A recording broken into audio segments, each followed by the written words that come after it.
Assalamualaikum warahmatullahi wabarakatuh.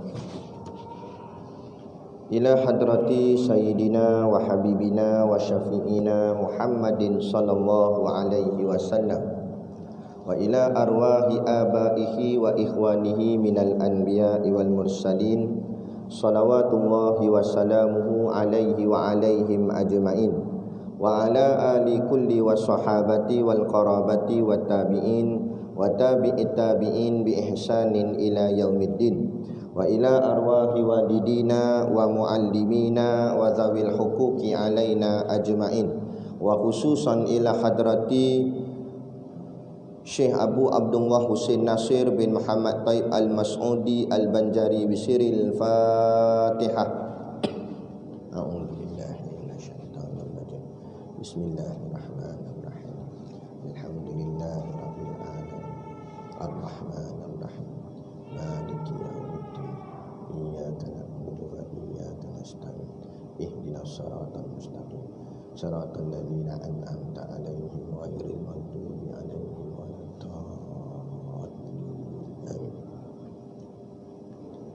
Bismillahirrahmanirrahim. Alhamdulillahi nahmaduhu wa nasta'inuhu wa nastaghfiruh wa na'udzu billahi min syururi anfusina wa min sayyiati a'malina may yahdihillahu fala mudhillalah wa may yudlil fala hadiyalah.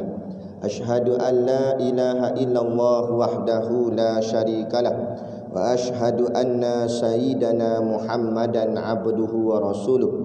Allahumma salli wa sallim ala sayyidina Muhammad wa ala alihi wa ashabihi ajma'in. Subhanaka la ilma lana illa ma 'allamtana innaka antal alimul hakim. Rabbi shrah li sadri wa yassir li amri wahlul 'uqdatam min lisani yafqahu qawli. Wala haula wala quwwata illa billahil aliyil azim. Amma ba'd. Alhamdulillah, kita sama-sama panjatkan syukur kehadраtillah Subhanahu wa taala yang dengan limpah dan kurnianya diizin oleh Allah Subhanahu wa taala kepada kita pada malam ini untuk sama-sama kita meneruskan lagi pengajian kitab kita, iaitu kitab Hidayatus Sibyan fi Ma'rifatil Islam wal Iman. Moga-moga dengan pengajian ini akan bertambah keimanan kita kepada Allah Subhanahu wa taala, dan seterusnya Allah memasukkan kita semua ke dalam syurganya nanti di hari akhirat kelak, insya-Allah. Amin ya rabbal alamin. Yang saya hormati pengerusi masjid dan seluruh saf kepimpinannya, para imam, para bilal, tok-tok syiah yang tak dapat kita nak sebutkan namanya satu persatu, yang amat-amat disanjungi para asatizah, alim-alim ulama, tuan-tuan guru, ustaz ataupun ustazah yang hadir pada malam ini, mohonlah ditegur kepada hamba yang fakir dalam bidang ilmu ini. Sekiranya apa yang disampaikan dan dikongsikan ada salah dan silapnya, yang kita kasihi ayah-ayah, ibu-ibu, pemuda-pemudi muslimin dan muslimat yang dirahmati Allah sekalian. Kita sambung lagi kitab kita. Kitab saya seorang je bawa.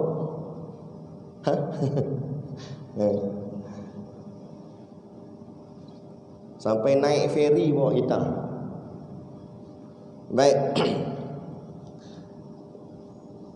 Kata Syekh, qala al-muallifu rahimahullahu ta'ala wa nafa'ana wa iyyakum bi ulumihi fid daraini amin ya rabbal alamin. Kata pengarang kitab, wa alzamahumut taqwa wa iqamata haqqi rububiyyatihi.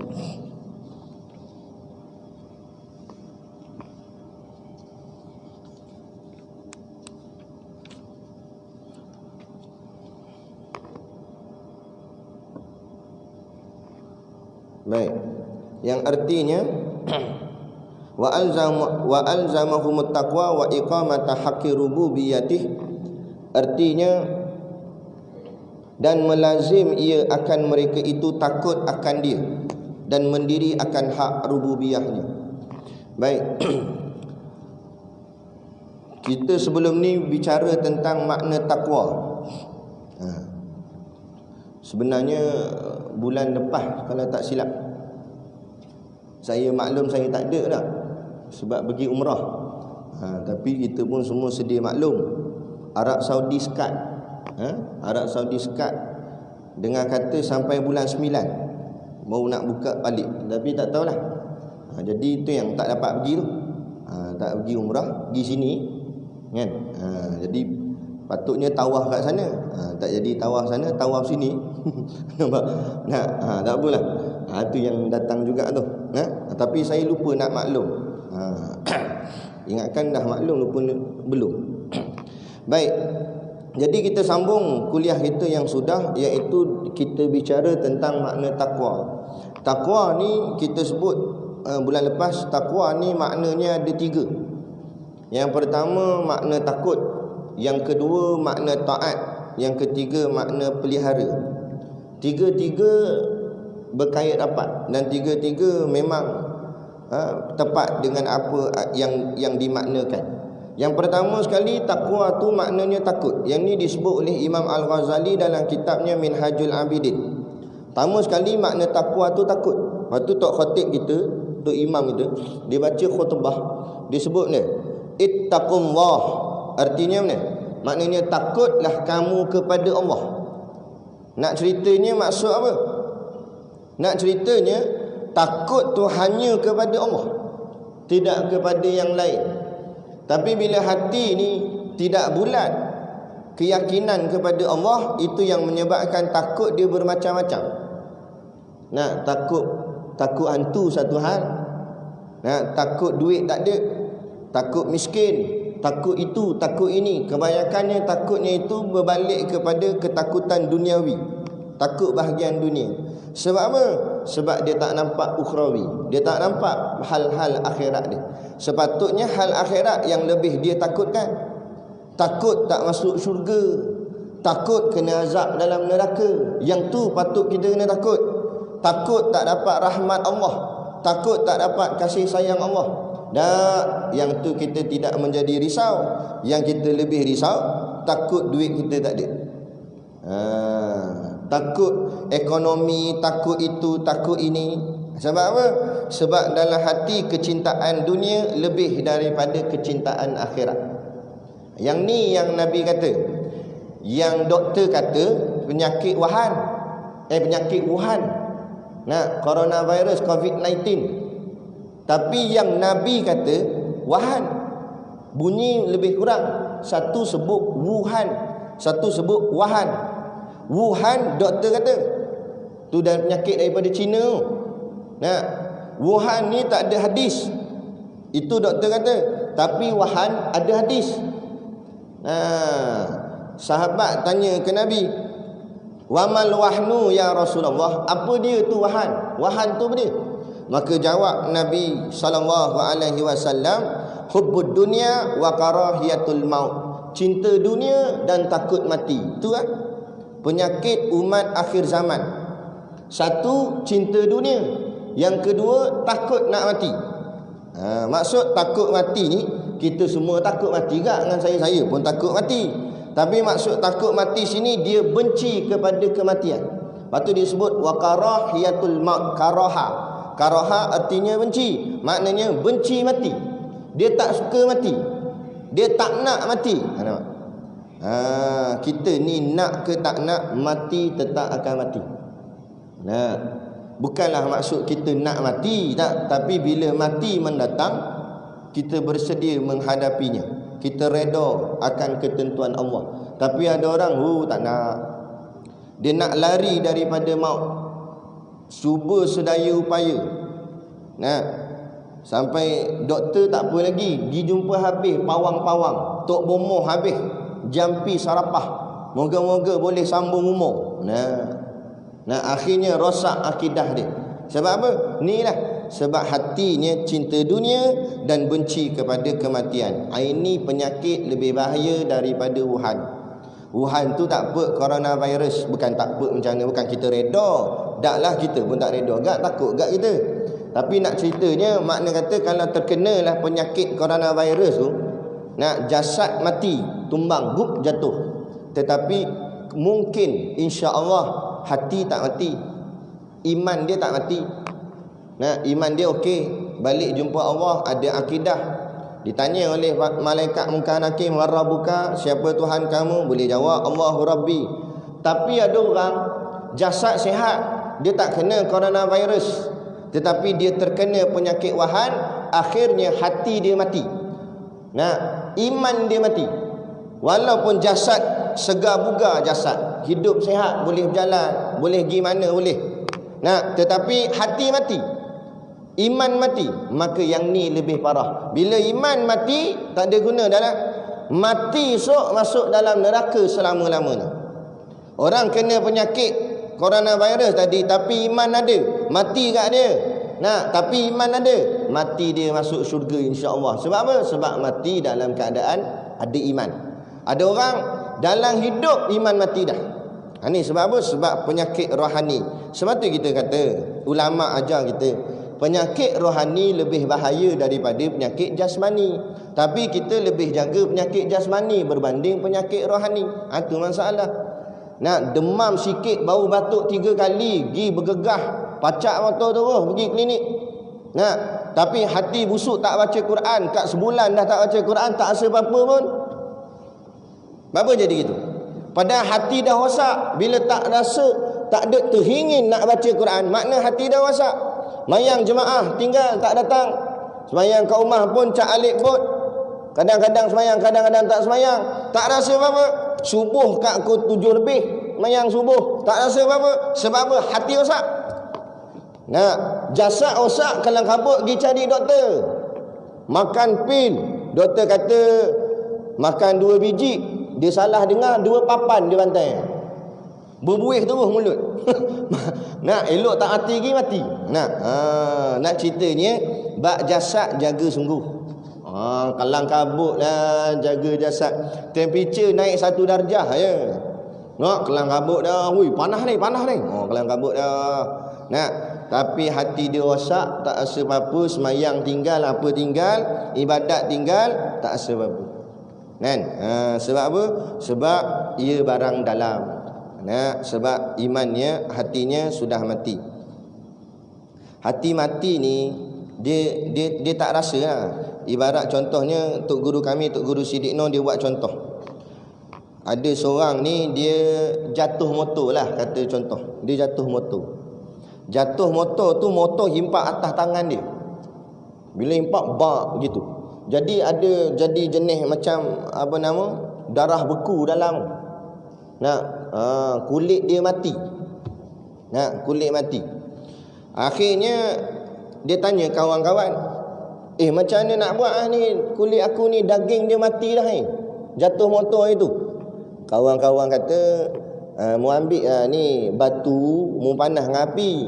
Nak, lepas tu mu buat tuam. Mungkin nanti dia pecah balik saluran darah apa semua boleh jalan balik. Nak, mu tuam-tuam gitu. Kawan dia kata tuam.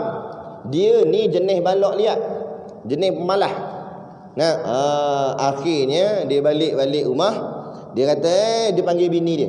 Jah, pergi panah batu jap lah. Ni aku nak tuang ke tangan ni. Nak, sebab tangan ni daging mati ni, jatuh motor itu. Kawan kata, pergi tuam. Nak, jadi tolong panah ya batu. Bini pun pergilah ambil batu, panahkan kat dapur. Dah siap, bini membawa anak bang. Nak, balut dengan kain. Dia pun letak. Dan tadi kata dah, dia ni jenis balok liat pemalas. Orang kawan dia kata tuam. Makna tuam, letak angkat. Dia jenis malas, letak aja, tak angkat-angkat. Nah, letak aja gitu. Lah kali tertidur. Lepas tu tengah-tengah tidur terbau barang hangit. Apa ni bau hangit ni? Dia pun panggil bini, "Jah, hang masak apa ni dah ni? Hangit ni, terbakar ke apa?" Nak, bini kelang kabut pergi masuk dapur. Tengok satu api pun tak ada nyala pun. Mana ada masak apa-apa bang? Tu aku bau hangit. Lah, bini kata, mana tak hangit tu, tangan abang terbakar. Tangan dia nampak jadi hangit. Sebab apa dia tak rasa? Kenapa dia tak rasa? Kerana kata guru kami, kerana daging sudah mati. Daging dia bila mati, letak batu panas pun tak rasa. Nah, itu daging tak apa boleh tahan kira lagi. Daging-daging mati pun boleh sembahyang. Daging-daging mati pun boleh buat ibadat. Tapi bila hati mati, oh tak ada. Orang nasihat, orang ceramah, orang kata apa, tak jadi apa. Orang cakap ni neraka ni, jangan buat maksiat ni, zina ni, jangan buat gini ni, jangan tikar nombor ekor. Nak, mu jangan tinggal sembahyang, pecah kepala 1000 tahun dalam neraka. Tak sebab tu. Allah sebut dalam Quran, innal ladzina kafaru sawaun alaihim. Sesungguhnya orang-orang macam ni Allah panggil dia mereka ni kafir sebab hati dah tutup. Sawaun alaihim, sama saja kepada mereka. A anzartahum am lam tunzirhum, sama ada engkau beri nasihat atau engkau tak bagi nasihat. Kau ajar ke, kau tegur ke, atau kau tak tegur, sawaun alaihim, kata Allah, sama sahaja pada mereka. Nah, kerana apa? La yu'minun, kata Allah, mereka tidak akan beriman. Sebab tu nakal-nakal kita, jahat-jahat kita, jangan sampai hati kita mati. Nah, jangan sampai hati mati. Maksud macam mana ustaz nak tahu hati mati? Macam saya kita sebut tadi lah, tinggal semayang tak rasa apa-apa. Nah, kita kadang-kadang biasalah, kadang-kadang malam ada kerja sikit, buat hal ke apa ke, ada buat kerja sikit, akhirnya tidur lewat. Kata pukul 3 pagi baru tidur. Tidur tu terlajak subuh. Terlajak tak jauh mana lah, terlajak sampai pukul 10.30. Terlajak. Nah, 10.30 bangun, tengok matahari pacak lah. Allah, dia kata, aduh subuh tak semayang. Kelang kabut berlari pergi ambil uduk. Nak cepat-cepat qada semayang. Sebab apa? Sebab hati dia hidup. Walaupun dia tertinggal semayang, tapi hati hidup, iman dia hidup. Bila iman hidup, dia rasa bersalah bila meninggalkan solat. Cepat-cepat istighfar kepada Allah. Tapi ada orang tak payah kata 10.30, 12.30 bangun. Tak ada sebab apa. Bangun-bangun, 12.30 awal lagi, tidur balik. Nak tak rasa apa-apa, tak semayang subuh, tak rasa apa-apa. Nak tak ngaji kuliah, tak rasa apa-apa. Tak pergi masjid, tak rasa apa-apa. Sebab apa tak rasa apa-apa? Sebab hati sudah mati. Ada. Ditambah pula hati mati, Allah cabut hatinya mati, kemudian Allah cabut rasa takut, Allah cabut rasa malu. 3 penyakit serangkai. Dia macam penyakit zahir juga. Kencing manis, penyakit jantung, lagi satu apa? Darah tinggi. Kena 3 ni 2 kali Jumaat je lah. Nah, bahaya dah tahap tu. Nah, tapi itu okey lagi. 2 kali Jumaat pun mati-mati. Kalau iman mantap, semayangnya okey, pahala banyak, mati buat balik pahala, tak apa. Tapi ni jenis 3 serangkai ni lagi teruk. Nak penyakit dalaman. Nak hati mati, takut tak ada, malu tak ada. Bila kena 3 ni out, habis. Hati mati tadi, orang nasihat tak nak dengar. Kemudian ditambah pula takut pun tak ada. Orang cerita bab neraka sikit tak takut. Kata ni tinggal semayang ni, kepala ni kena pecah ni. Beribu tahun ni. Nak satu waktu semayang tinggal, setengah pandangan kata 1000 tahun duduk dalam neraka dipecah kepala. Tu satu waktu. Dan kalau dah dekat 4 tahun tak semayang, bayang berapa banyak waktu. Dia kata tak. Aku tahan lah sekejap. Orang nak pecahkan aku tahan lah. Cakap so. Ada, kita jumpa ada orang, kita kata, meh semayang. Nak, kang nanti masuk dalam api neraka, jangan buat main api tu.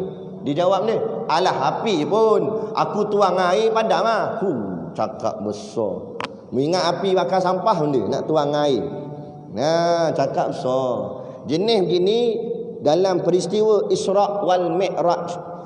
Nabi naik, Nabi nampak ada seekor lembu. Lembu tu badan besar, sado. Nak tak? Sado. Badan ketul-ketul, jenis lembu balik gym. Badan besar. Tapi lembu tu dia keluar daripada lubang yang sangat kecil. Lubang tu kecil macam lubang tikus. Lembu tu keluar kat situ. Memang payahlah keluar, tapi boleh keluar. Dia keluar. Lepas dia keluar, dia nak masuk balik. Bila dia nak masuk balik, tak boleh. Dia pun sondol lubang, tapi tak boleh masuk. Macam itulah Nabi nampak. Nabi pun tanya malaikat Jibril. Ya Jibril, apa benda ni? Kenapa lembu ni macam ni? Kata malaikat Jibril, seperti inilah perumpamaan umat-umatmu yang cakap besar yang melanggar syarak, akhirnya nak patah balik dah tak boleh. Nah, cakapnya nak sampai kata api neraka aku boleh padam. Cakap besar tu, melampau-lampau cakap. Nah, melebih-lebih. Nah, nak cakap besar, cakap rumah aku paling besar boleh tahan kira cakap besar gitu. Orang cakap bodoh sombong ya. Tapi ini dah sampai nak lawan hukum Allah. Dia kata semayang tak semayang sama ya. Nak tetap aku boleh makan tak? Berada berkisah nak. Jenis belagak gitu, sombong dengan Allah. Ibarat ginilah, dia ibarat lembu keluar daripada lubang yang kecil, bila nak masuk balik tak boleh. Maknanya dia nak taubat balik, dia nak balik, nak patah balik ayat dia, tak boleh dah. Sebab ayatnya sudah disebut. Sebab tu dia begini tuan-tuan. Dia ada dua. Satu disebut sombong, satu lagi disebut zalim. Sombong lain, zalim lain. Dia yang paling jahat sekali sombong. Sombong tu paling jahat. Nah, zalim ni bukanlah baik, tapi rendah sikit daripada sombong. Nah, dari sudut hukum syarak, daripada agama. Walau ada pun daripada ukuran manusia biasa, kita nampak zalim lah jahat lagi. Tak, tapi sebenarnya sombong lagi jahat. Sebab apa? Apa makna zalim? Makna zalim ialah meletakkan sesuatu bukan pada tempatnya. Itu zalim. Nah, dia buat benda yang salah. Allah suruh buat begini, dia buat begini, dia buat lain. Allah suruh potong tangan, dia pergi buat potong kuku. Allah suruh sebab orang berzina, dia pergi buat denda RM5,000 contoh. Ini fabaddalal ladzina zalamu qawlan ghairal ladzi qila lahum, kata Allah. Mereka ubah apa yang telah aku kata pada mereka. Mereka ini puak-puak yang zalim, kata Allah. Dan lagi juga yang kita faham makna zalim ni, nak bunuh orang dan sebagainya, itu zalim. Tetapi bila kita perhati tengok, orang yang buat zalim, Allah tak terus bayar cash dia punya azab. Allah tangguh azab dia. Allah beri dia peluang untuk dia taubat. Nah, Allah bagi dia peluang untuk taubat. Kan? Untuk dia nak mengaku kesalahan dan sebagainya, betulkan balik apa yang tersilap, apa yang dulu yang tersilap dan sebagainya.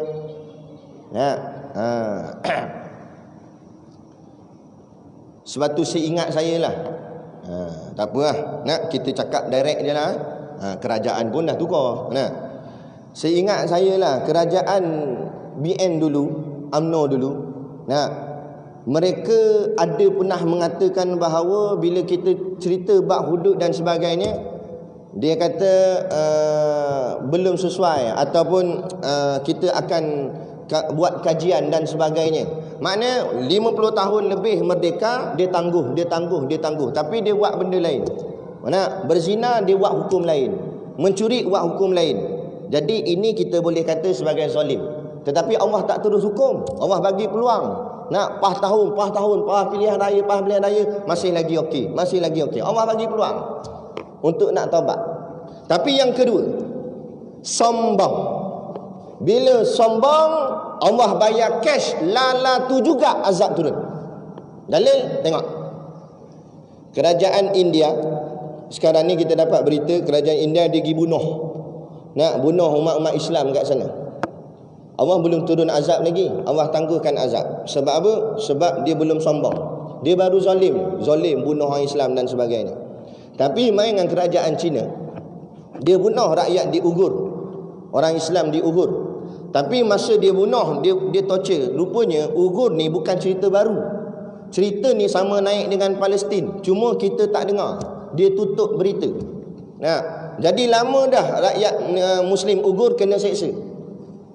Tapi Allah tangguh lagi azab. Sampailah satu hari Presiden negara China mengatakan bahawa kerajaan China tidak ada siapa yang boleh menggugat akan ekonominya. Tidak ada siapa yang boleh gugat ketenteraannya. Cakapnya dengan sombong. Bila cakap sombong, zat Allah turun azab coronavirus. Apa yang jadi? Ranak segala ekonomi dia. Habis rosak ekonomi. Tenteranya habis. Semua habis. Negara dia habis. Orang halau. Rakyat dia nak datang tempat orang kena halau, disekat dan sebagainya. Allah turun bala. Allah turun azab. Lala tu juga sebab sombong. Tengok Fir'aun dia seksa. Allah tangguh lagi. Allah bagi lagi, Allah kerah Nabi Musa, Nabi Harun untuk nak terang kepada Fir'aun. Tangguh lagi. Sampailah Fir'aun dia menyebut ana rabbukum. Akulah Tuhan kalian. Cakapnya dengan sombong, mengaku Tuhan. Zap, Allah turun azab. Lagi kita tunjukkan bukti lagi. Kapal Titanic. Buat tu tak apa dah. Dia buat dengan besi yang kuat, dengan kapal yang besar di atas air. Tak apa, tak ada masalah lagi waktu tu. Sampailah yang engineer, yang tukang buat kapal ni, pemilik kapal ni, dia kata apa? Kapal ini tidak akan karam, walaupun Tuhan pun tidak akan boleh mengaramkan kapal ini. Cakapnya sombong, dia kata Tuhan pun tak boleh bagi karam kapal ni. Allah hantar benda, Allah hantar ABC, air batu campur. Dia langgar ketul ais je. Kalau ikut logik akal kita, besi dengan ais, patut siapa belah siapa? Patut besi lah belah ais. Tak, ais belah besi, Allah buat. Terbelah dua kapal Titanic. Sebab apa? Sombong. Allah hantar azab. Lala tu juga Allah bayar cash. Samalah kerajaan yang lepas ni. Cakapnya sombong. Cakapnya sombong. Ada seorang tu dia kata benda, aku YB ke kau YB? Cakap sombong. Jadi bila sombong, Allah bayar cash. Pak, habis. Tak ada apa dah. Mana jawatanmu? Mana YB-mu? Mana menterimu? Mana? Tak ada apa dah. Dalam satu hari sak dibuang kerja beramai-ramai.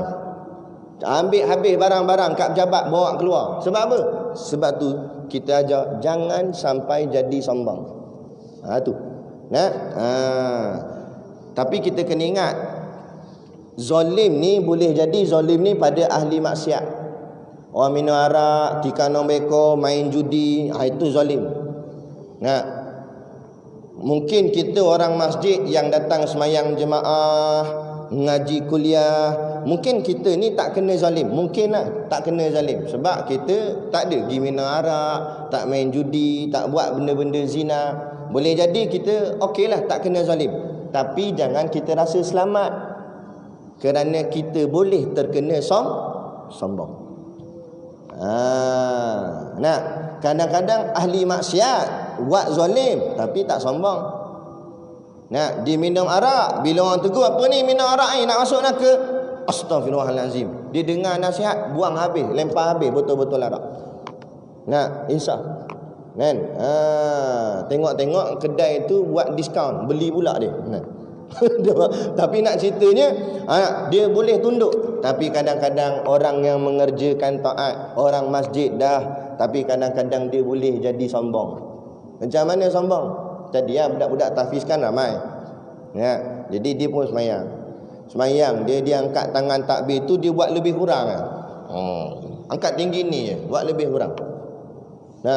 Lah kali budak tahfiz ni tegur lah. Budak pula kecil lagi, baru umur 11 ke 12 tahun gitu. Cik je, pendek pula tu.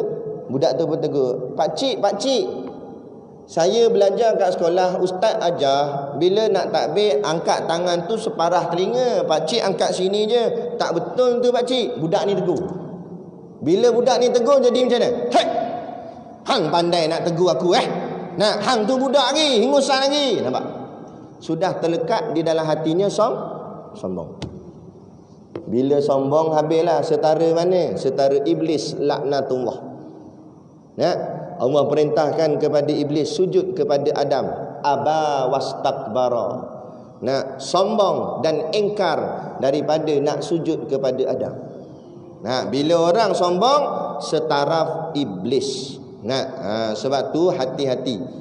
Zalim mungkin kita tak kena, tapi sombong kita mungkin terdedah. Maka hati-hati, jangan sampai jadi sombong.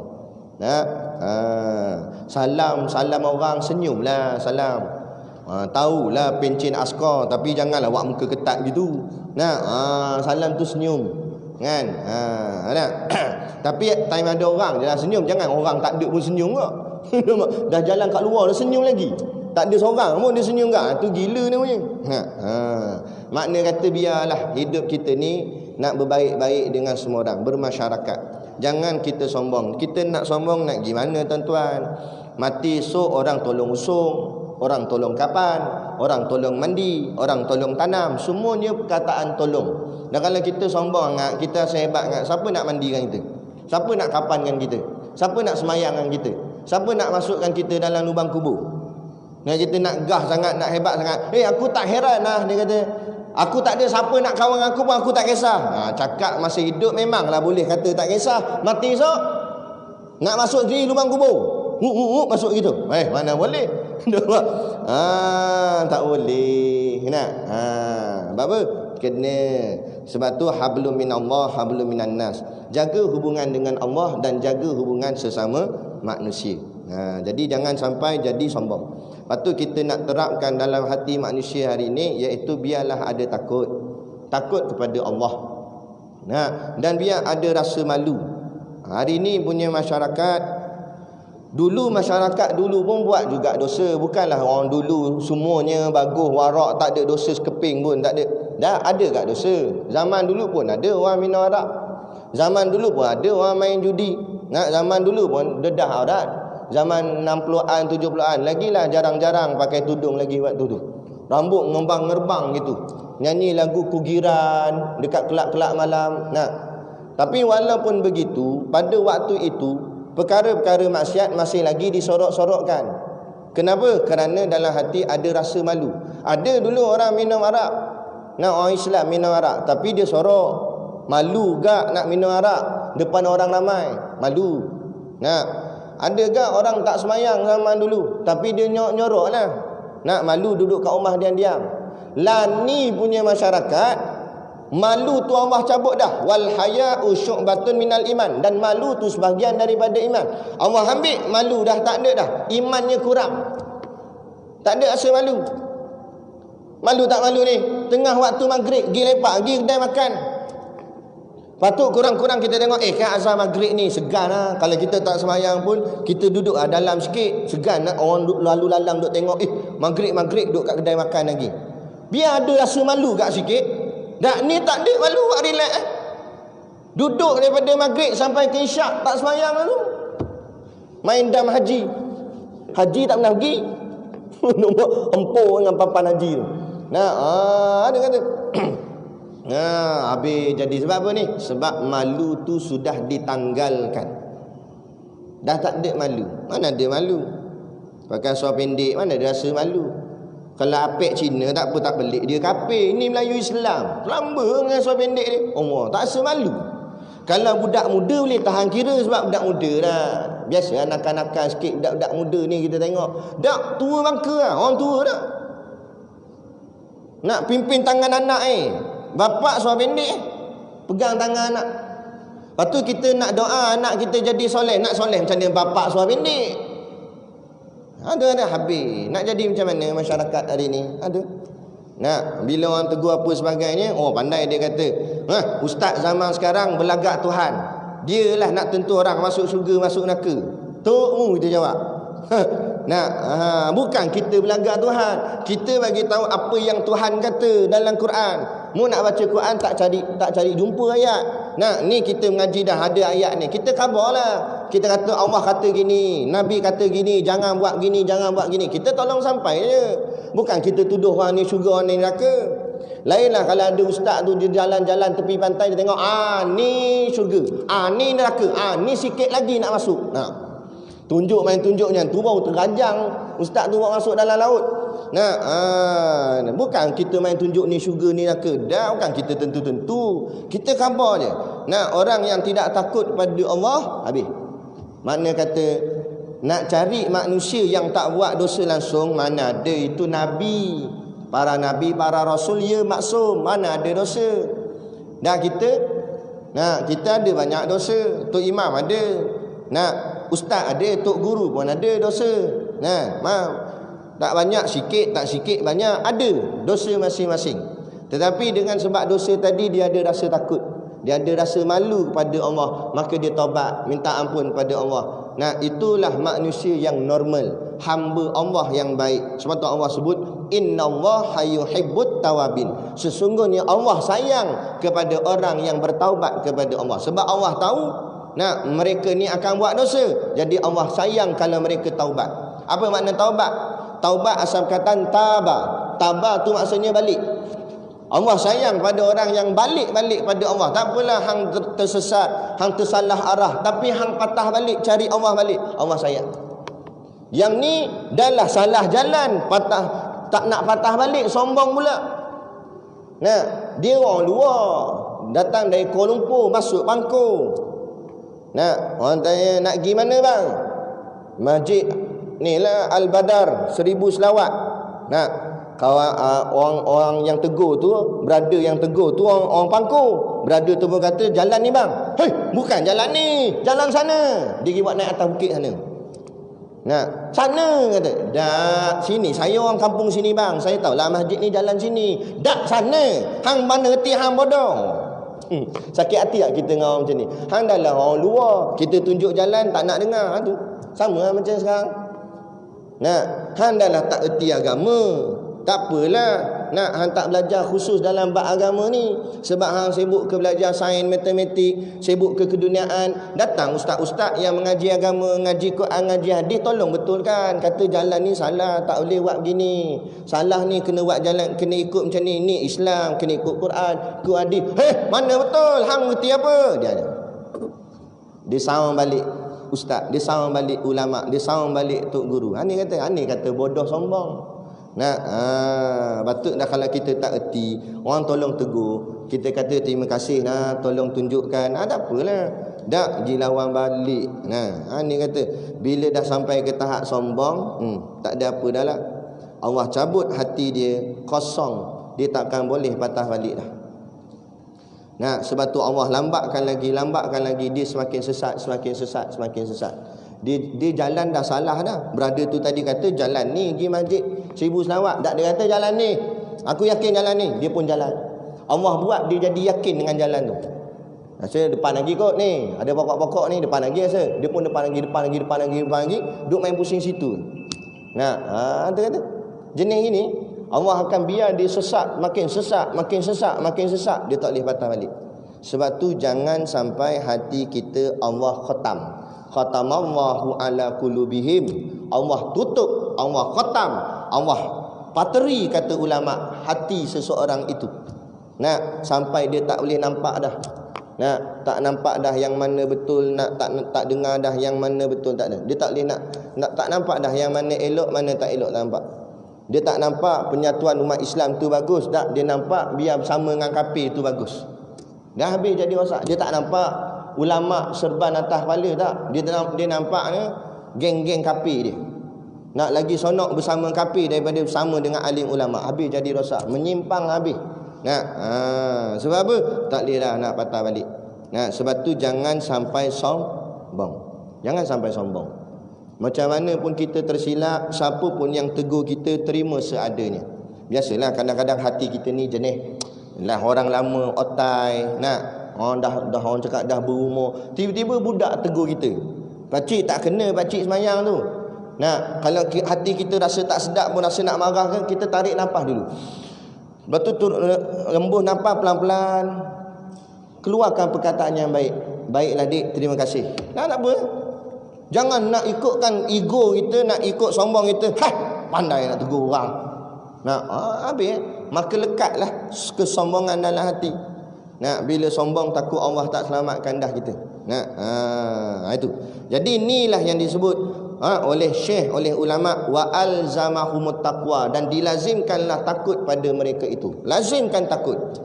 Lazimkan takut dalam hati kita. Biar takut. Takut mana? Bukan takut dengan hantu, takut pada Allah. Takut pada Allah. Bila takut pada Allah, lain kita tak takut siapa pun. Saya nak kata kan, kalau ada di antara kita yang takut, takut dengan benda, takut dengan jabatan agama, takut dengan esko agama, takut dengan menteri agama, apa benda yang nak kita takutkan? Depa manusia, kita manusia juga. Depa makan nasi, kita makan nasi juga. Depa berak keluar tahi, kita berak pun keluar tahi. Kita toreh tangan dia keluar darah, toreh tangan kita pun keluar darah. Depa mati masuk dalam tanah, kita mati pun masuk dalam tanah. Lainlah kalau kita mati masuk tanah, dia mati duduk atas awan. Boleh tahan kira kita takut dengan dia. Jangan buat main, ni makam awan ni, kita kata. Boleh tahan kira. Nak takut tak, tapi dia sama, kita sama. Yang beza dia, Beza dia diberi jawatan. Jawatan mana? Sementara sahaja. Nah, bila jawatan sementara, kita duk takut. Sekarang apa nak takut dah? Mana pergi jawatan dia? Mana menteri dia? Mana itu dia? Mana kuasa dia? Tak ada dah. Nah, lepas tu kita nak takut dengan yang dicipta Allah. Pada Allah tu kita takut. Sebab apa Allah kita takut? Allah genggam nyawa kita. Allah yang genggam roh kita. Allah yang genggam rezeki kita. Kalau kita buat lebih kurang dengan Allah, nah, Allah ambil nyawa kita, Allah rosakkan rezeki kita, apa nak dia? Tapi manusia boleh genggam nyawa kita? Tak boleh. Manusia boleh genggam rezeki kita? Tak boleh. Nah, ada satu kisah. Tok guru saya, Tok Guru Siddiq Noor ni, rasanya sedia, semua pun sedia maklum. Tok guru saya ni kena tahanan ISA dulu. Lepas tu dia kata dia graduan ISA. Nah, dia pernah kena tahanan ISA. Masa dia kena tangkap, dia masuk nak masuk ke dalam tahanan tu, dia bertemu dengan satu orang yang jaga situlah. Kawan ni belagak pada dia. Dia kata, Ustaz masuk dalam ni, dalam genggaman saya. Selagi mana saya tak turun tanda tangan, selagi itulah Ustaz takkan boleh keluar daripada tahanan ni. Dia kata, duduklah dalam ni. Kita kalau jenis tak mengaji tauhid, tak ada akidah, tak mantap iman, kita pun janganlah macam tu. Kita duduk Melayu, cium kaki tu. Tapi tengok ulama, dia mengaji agama, hatinya yakin kepada Allah. Dia ngaji sifat 20. Apa dia jawab? Ustaz Siddiq jawab dia. Dia kata, aku masuk dalam tahanan ni, aku kena tangkap ni bukan sebab hang, bukan sebab polis, bukan sebab mahkamah, bukan sebab undang-undang, tapi aku masuk dalam tahanan sebab Allah yang masukkan aku. Dan aku akan keluar kerana Allah yang keluarkan aku. Bukan sebab hang, bukan sebab mahkamah, bukan sebab siapa-siapa. Allah, bila Allah nak aku keluar, aku tetap akan keluar, walaupun seorang pun daripada kamu semua tak suka. Bila dengar gitu pegawai ni, lagi ni, sombong, dia kata. Padahal dia yang sombong. Dia kata dah kena tangkap pun cakap lagi. Okey, tak apa, kita tengok, dia kata. Tak apa, Tok Guru steady duduk dalam. Untuk guru saya, dia kuat ceramah. Dia kata dia kalau tak dapat ceramah sehari demam. Kita ada ceramah demam. Kita tu balik. Dia tak ada ceramah demam. Jadi dah duduk dalam tahanan, mana ada kuliah dah, mana ada ceramah. Jadi geltar kaki-kaki. Tak jadi ni, tak ada kuliah, tak ada ceramah ni. Lain kali masa makan-makan kan, dia ada kantin dia tu. Kan orang yang kena tahan ni dia makan dalam teri kan. Dia ambil teri dia tu, teri besi tu, dia ambil sudut, dia ketuk. Tang tang tang tang tang tang. Dia bagi announcement. Perhatian semua tahanan-tahanan, malam ni kita ada kuliah yang akan disampaikan oleh saya sendiri. Dia kata dia sampai kuliah. Jadi orang pun pakat duduk dengar. Dia kuliah kat depan. Dia bantai kerajaan pula tu. Kong. Dalam tu siap takbir dalam. Orang duk pakat ikut dia. Jadi dia boleh pengaruh orang pula. Waden-waden penjara pun tengok lain macam.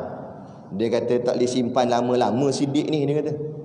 Lagi lama duduk dalam ni, lagi habis semua orang ikut dia. Tak jadi, tak boleh.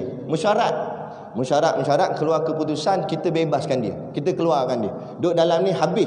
Semua jadi pengikut dia nanti. Jadi kita bebaskan dia. Lah kali dibebaskan Ustaz Siddiq. Masa dia nak langkah kaki keluar tu, temu balik yang sombong hari tu, yang belagak hari tu. Muka ketak je. Kata Tok Guru dia, kata Ustaz Siddiq kata, tengok, dah terbukti sekarang. Walaupun hatimu tak suka, hatimu tidak reda, tapi bila Allah nak aku keluar, aku tetap akan keluar hari ni. Tak ada seorang boleh halang aku keluar. Sebab apa? Hatinya yakin bulat kepada Allah. Bila orang yang yakin bulat kepada Allah, dia tidak takut pada sesiapa pun. Datanglah besar mana pun, tak ada masalah, dia tak takut. Tidak ada yang menggoyangkan dia. Sebab tu kita nak pupuk dalam hati orang beriman ini yakin kepada Allah. Nak takut dia? Nak takut dengan kafir? Majoriti kita dalam negara ni ramai lagi orang kita Islam daripada kafir. Itu takut dengan kafir, tunduk dengan kafir. Bukan kita suruh diajar kita ni anti kafir. Kita bukan anti kafir. Kita cuma anti orang yang anti Islam. Tu je, tak kira kafir ke, tak kafir ke, tak kira lah siapa-siapa. Dan kalau kawan-kawan kafir yang Cina, yang India, tetapi dia tak hentam Islam, dia cakap baik dengan kita, jual ikan dengan kita, tak ada masalah. Tak ada masalah. Dia tak kacau kita, kita tak kacau dia. Tapi yang kita marah ni bila dia usik agama kita. Tak payah kata yang kafir, orang Islam sendiri ngaku dah Islam, mengucap dia kalimah syahadah, tapi dia hentam agama dia sendiri. Yang ni pun musuh kita juga. Lepas tu biar kita clear. Bukan kita suruh bermusuh dengan siapa-siapa, tidak. Tapi kita nak pertahankan agama kita. Dan jangan kita takut dengan sesiapa pun dalam mempertahankan agama kita. Kerana apa? Innallaha ma'ana. Sesungguhnya Allah bersama dengan kita. Peganglah kemah-kemah gitu. Akidah biar mantap. Sebab tu bila akidah mantap, tengok nenek moyang kita zaman dulu-dulu. Kat Bangkok ni pun ada sejarah dia. Tengok nenek moyang kita dulu-dulu. Datang berlambak-lambak penjajah, tapi tak boleh pergilah kali balik gitu. Datang Portugal balik, datang British balik, datang Belanda balik, tak boleh nak pergi. Nak sebab apa? Nak kuat sangat kita? Ya, sebab kita kuat dalaman, iaitu keyakinan kepada Allah. Yakin pada Allah. Saya pergi Terengganu. Saya ziarah makamnya apa nama tu? Saya pun dah lupa nama dia. Seorang Tok Wali. Apa nama lupa dah. Tok apa tak nama Tok tu, tapi Tok Wali lah. Tok Wali. Kalau ingat nanti saya beritahu nama. Dia tak datang pula nama dia. Tapi seorang Tok Wali diceritakan, tapi Tok Wali ni dah tak ada dah. Tinggal kubur dia lah. Kita ziarah kubur dia. Cerita dia zaman dulu, Tok Wali ni dia jadi penasihat sultan. Sultan beri kepercayaan. Dulu punya sultan, dia ada penasihat agama dia. Dan didengar nasihat-nasihat alim-alim ulama. Sebab tu tak kisah siapa pun memerintah, perintahlah, tapi biar dengar nasihat ulama. Jadi datang wakil British nak letak dia punya wakil dia dekat negeri Terengganu. Katanya dia pun wakil British ni jumpa sultan. Boleh tak kami letak kami punya wakil dekat negeri Terengganu ni? Maka jawab sultan, tanya penasihat aku. Kalau dia kata okey, maka aku pun kata okey. Benar dia, benarlah aku. Tidak dia, tidaklah aku. Kat mana dia? Ujung sana, bawah istana. Ada rumah Tok Wali, rumah papan kayu biasa, rumah kampung. Jadi wakil British pun pergi jumpa. Pergi jumpa dia. Dia duduklah kat kursi. Kemudian British ni pun cakaplah nak letak wakil British dekat dalam negeri Terengganu gini. Katanya Tok Wali ni, kenapa nak letak wakil British? Apa tujuan? Maka wakil British ni jawab dia kata untuk menjaga keamanan negeri ini.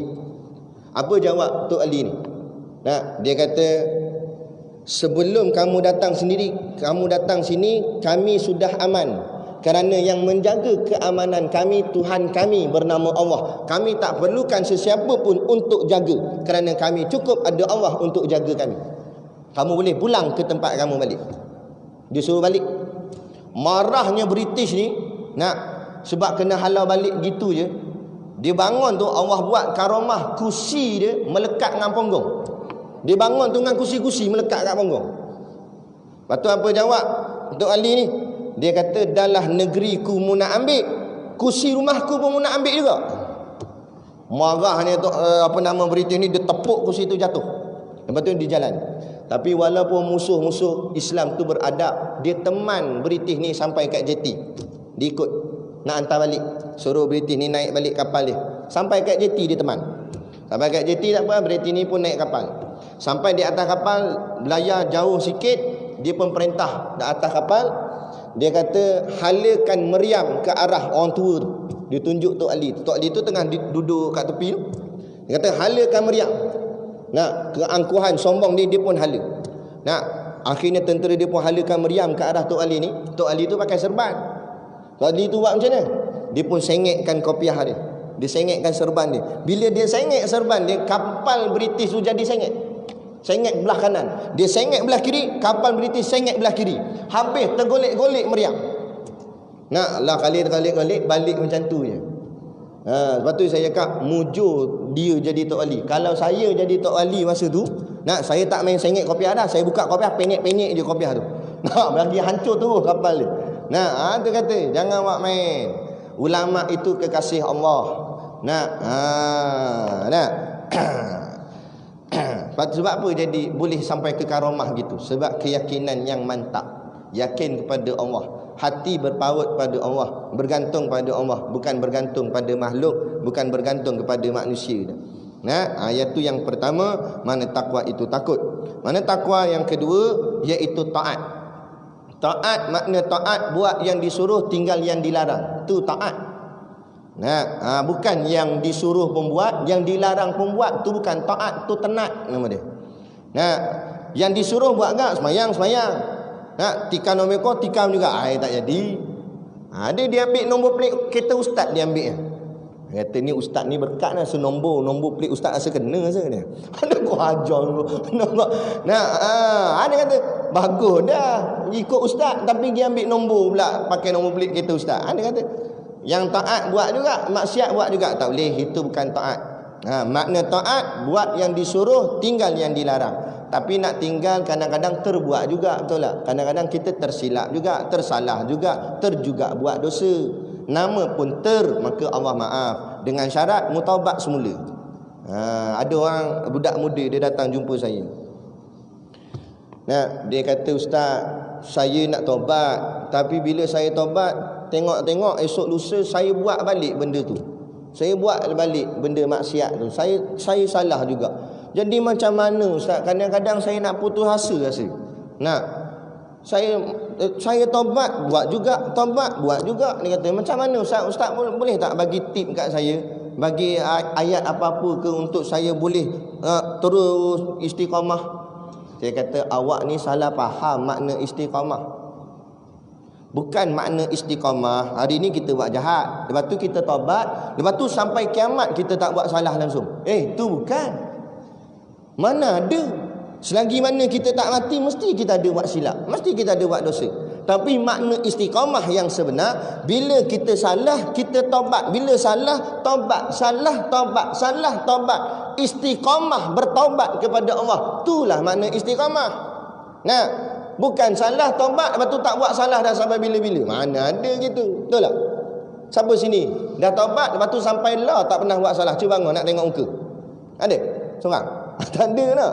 Nah, termasuk saya juga. Kan? Ada je kadang-kadang kita silap dan sebagainya. Nah, kita buat salah dan sebagainya. Gitulah. Kita ni manusia biasa, lemah. Nah, kadang-kadang tersilap.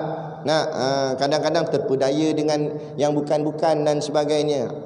Ya, sebab tu kata ulama, orang yang buat salah belum menjadi salah. Nah, setelah dia bertaubat maka dia jadi betul. Tapi orang yang jahat sebenarnya ialah orang yang dah lah buat salah, tak gerti nak minta maaf, tak gerti nak taubat, tak gerti nak minta ampun. Maka inilah manusia yang paling jahat di atas muka bumi. Dah lah buat jahat, tak minta ampun dah tu. Nah, tak taubat dah tu. Yang lebih parah lagi, dah lah buat jahat, bangga pula dengan kejahatan. Aduh. Tuan-tuan, saya pesan jangan kita bangga dengan kejahatan. Kalau sekarang kita dah berubah jadi ahli masjid, jangan cerita kes-kes lama kita dulu. Kadang-kadang ada kan, lama kita sebagainya. Sembang-sembang kedai kopi, dia bagus dah semayang masjid dah, tiang masjid kenal dah muka dia. Tiba-tiba sembang-sembang kedai kopi, dia kata, hang tak kenal aku dulu mat. Hoi, aku dulu gangster mat.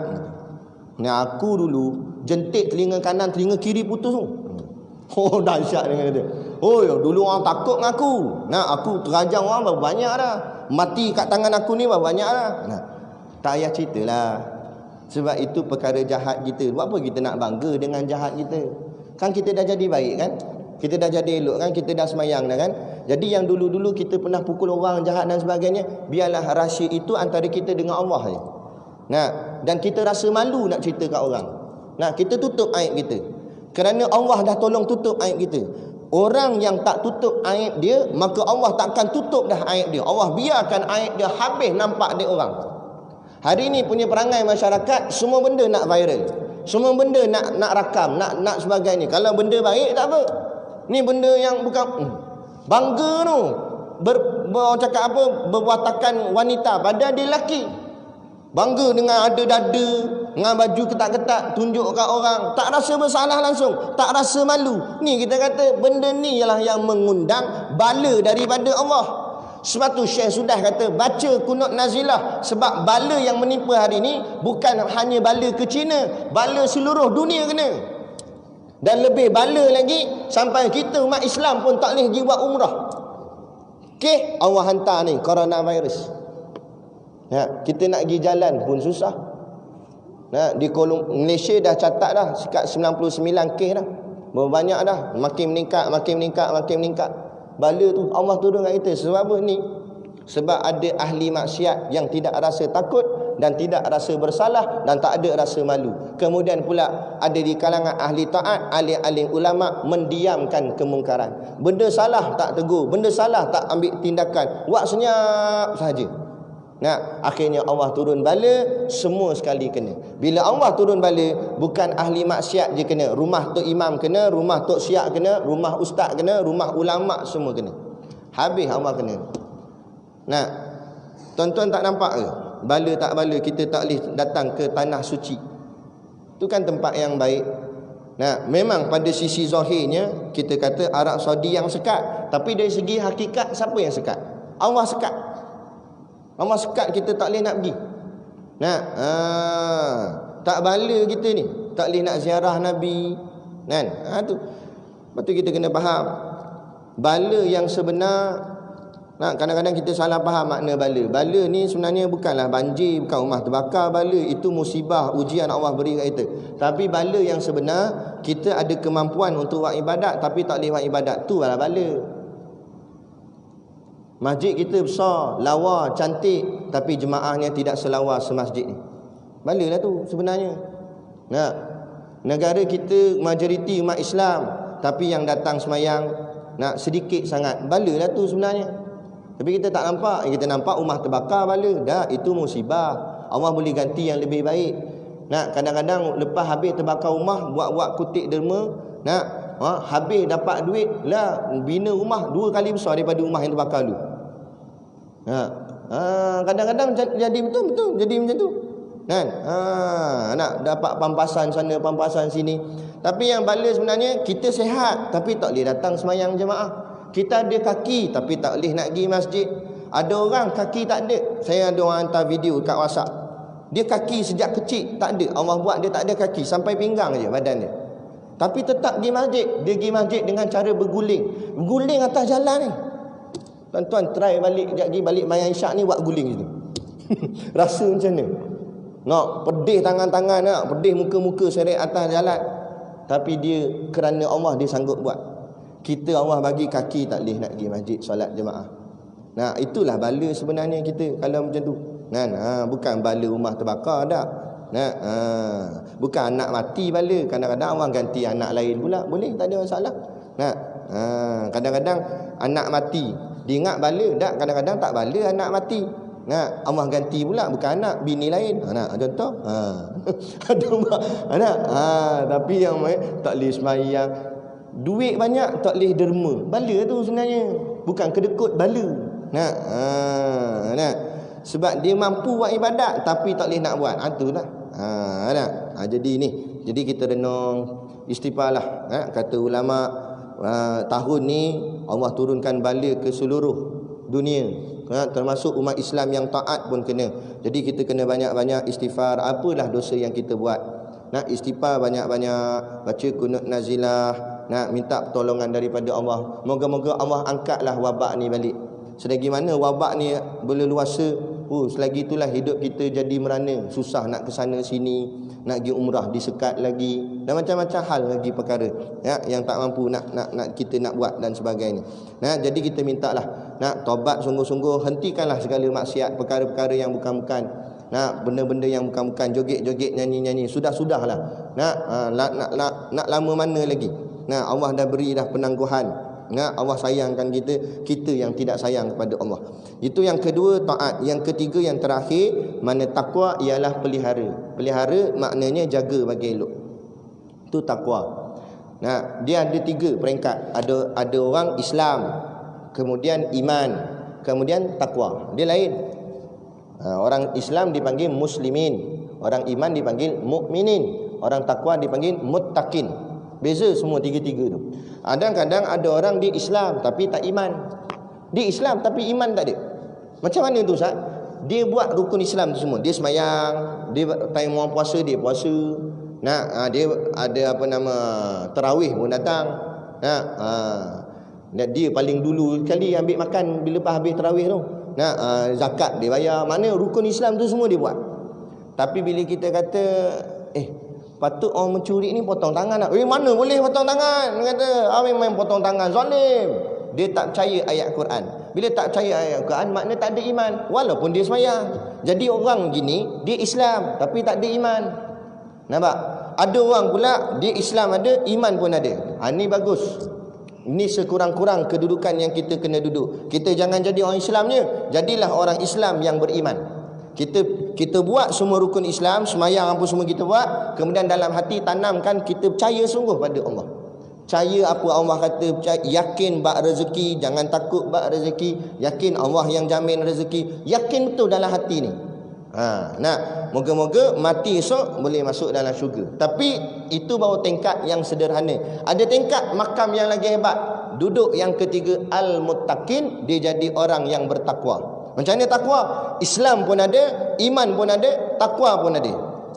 Dia semayang, dia yakin. Kemudian yang ketiga, dia pelihara. Pelihara macam mana? Dia jaga hidup dia betul-betul. Rosak sikit pun tak nak.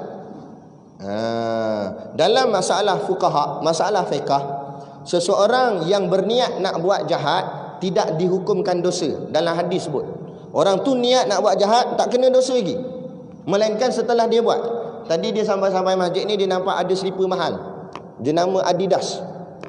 Dia kata balik mayang lagi, aku nak curi slipper ni. Nak niat dah, nawai tu ada dah. Nak sahaja aku curi slipper ini lepas mayang ni. Dia niat dah tu, sungguh-sungguh, memang azam sungguh. Dalam semayang dia ingat slipper. Dia nak curi sangat. Tiba-tiba habis-habis semayang, dia sembang dengan kawan dia. Sebab kawan lama dah tak balik pangkul. Sembang, tuan slipper tu balik dah.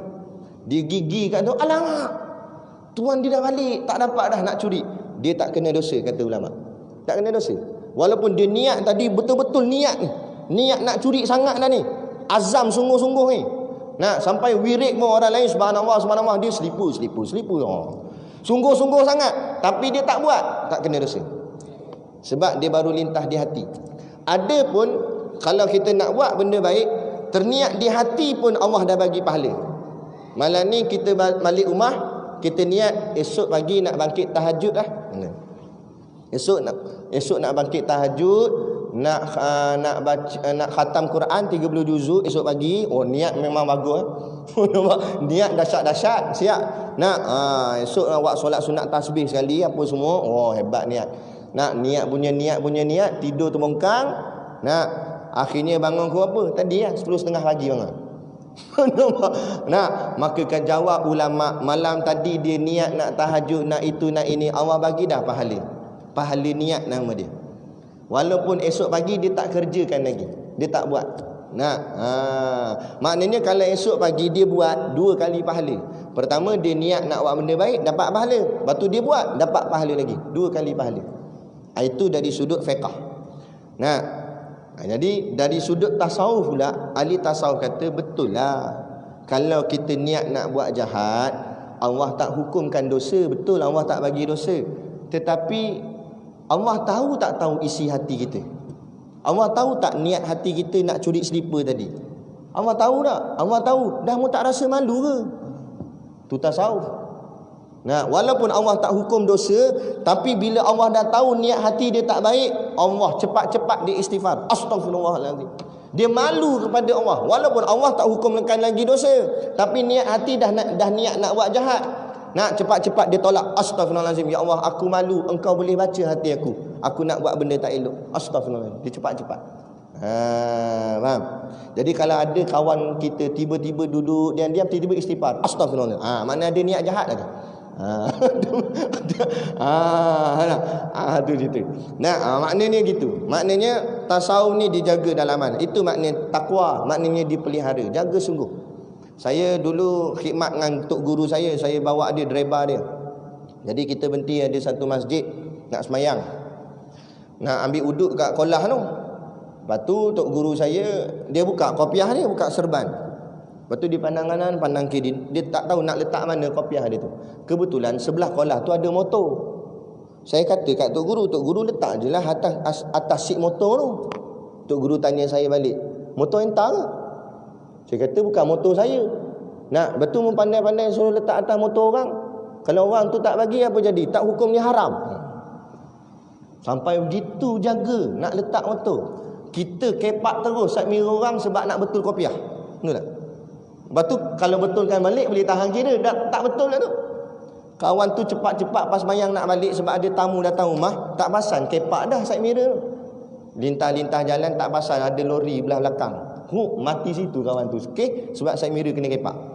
Ada kata ambil hak orang dan sebagainya. Tu kata Ustaz Ahmad Rizam, kadang-kadang kita ahli masjid dah, kita jenis geng semayang masjid dah, tapi kadang-kadang kita jadi pencuri. Macam mana jadi pencuri? Macam masjid ni okeylah, tandas dia kat dalam kawasan masjid. Ada setengah masjid tandas dia kat luar. Bila kita nak pergi tandas, kita kena sarung slipper. Betul tak? Kadang-kadang dah tak tahan sangat nak terkencing, dia pun gagal-gagal cari slipper pula tak jumpa. Dia habis, dia hentam slipper siapa tak tahu. Sebelah slipper tu Imam, sebelah lagi slipper tu Bilal. Sebelah warna hijau, sebelah warna merah, Muafakat Nasional ni slipper. Nampak? Dia pun pakai.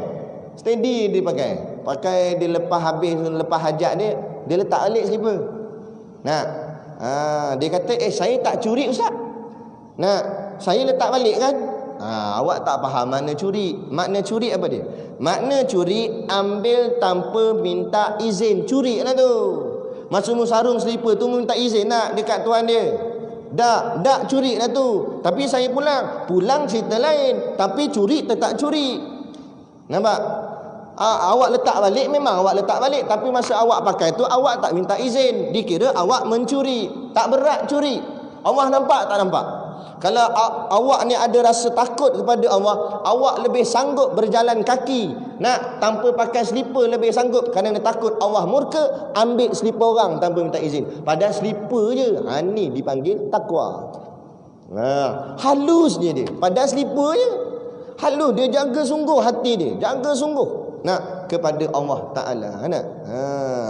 Dahsyat tak dahsyat? Geng-geng macam ni tak apa lah. Ni geng-geng Tok Wali. Kita geng Tok Kuali.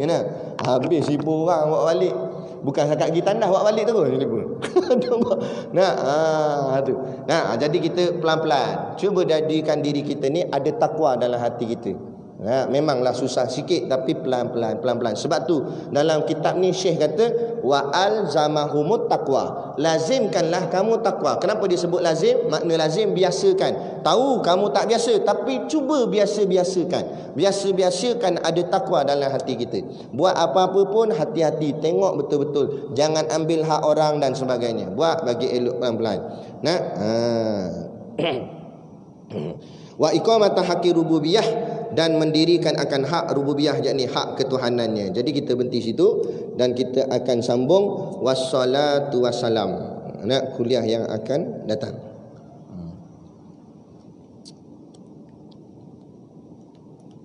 Jadi macam biasalah, di luar sana ada sedikit produk perniagaan untuk menampung sekolah pondok dan juga tahfiz kami di Batu Hampar, Berwas, dan juga tahfiz yang tengah naik di Teluk Nipah tu.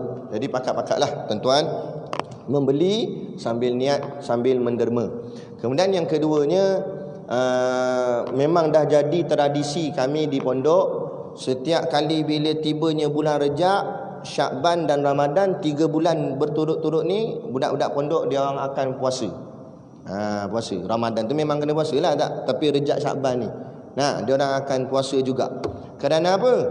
Kerana nak melatih diri supaya bila time Ramadan dirinya sudah bersedia untuk, orang cakap apa, sudah jadi biasa dah, berlapar tu dah jadi steady dah.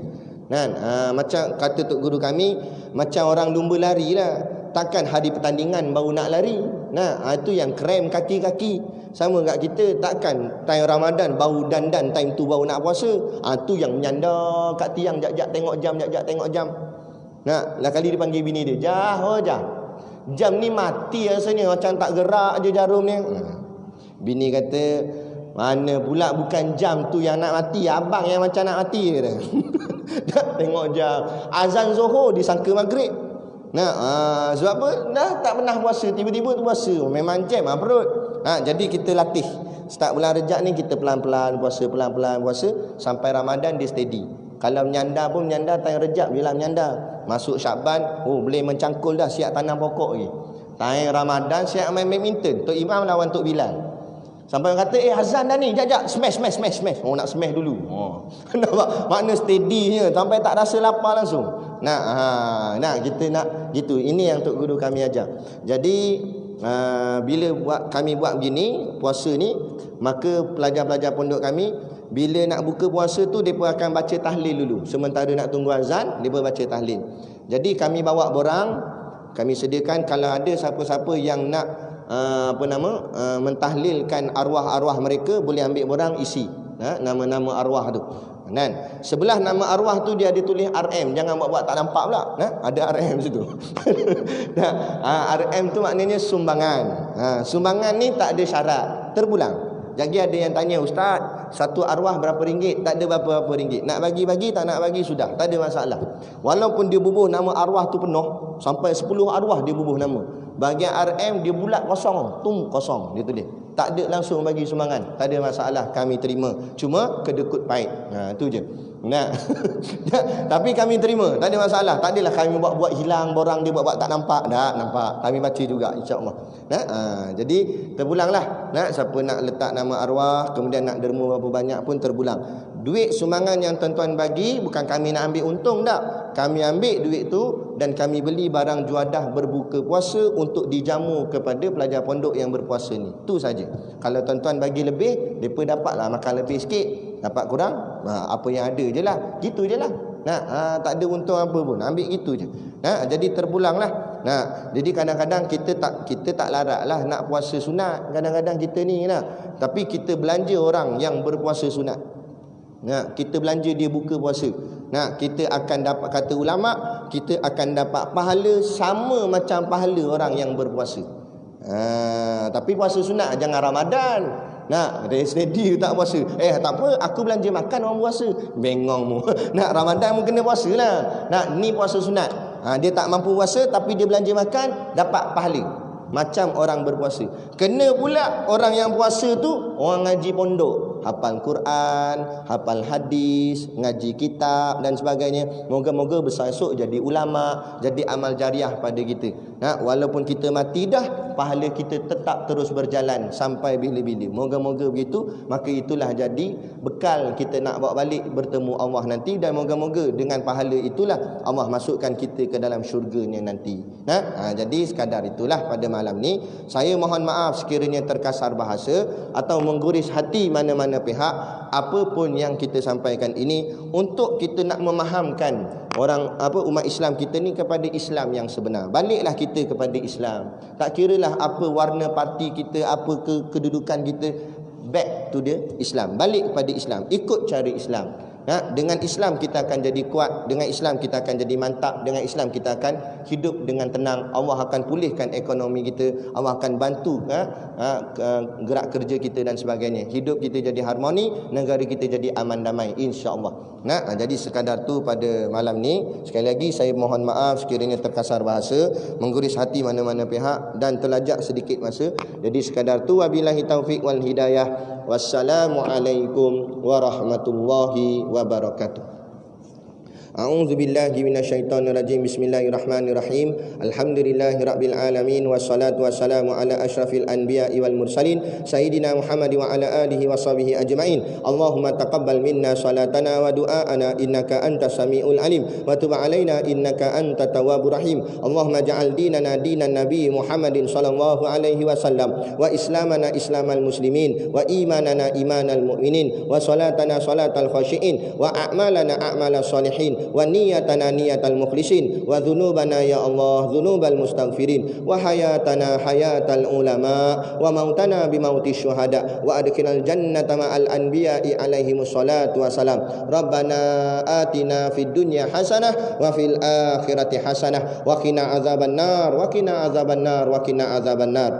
Allahumma barik lana fi Rajab wa Sya'ban wa balikna Ramadan wa balikna Ramadan wa balikna Ramadan. Ya Allah, ya Tuhan kami, berkatilah kami di bulan Rajab dan bulan Sya'ban, dan sampaikan kami di bulan Ramadan, dan sampaikan kami di bulan Ramadan, dan sampaikan kami di bulan Ramadan. Wassallallahu ala khairi khalqihi sayyidina Muhammad wa ala alihi wa sahbihi wasallam. Subhana rabbika rabbil izzati amma yasifun. Wassalamun ala mursalin walhamdulillahi rabbil alamin. Amin ya rabbal alamin. Taqabbalallahu minna wa minkum.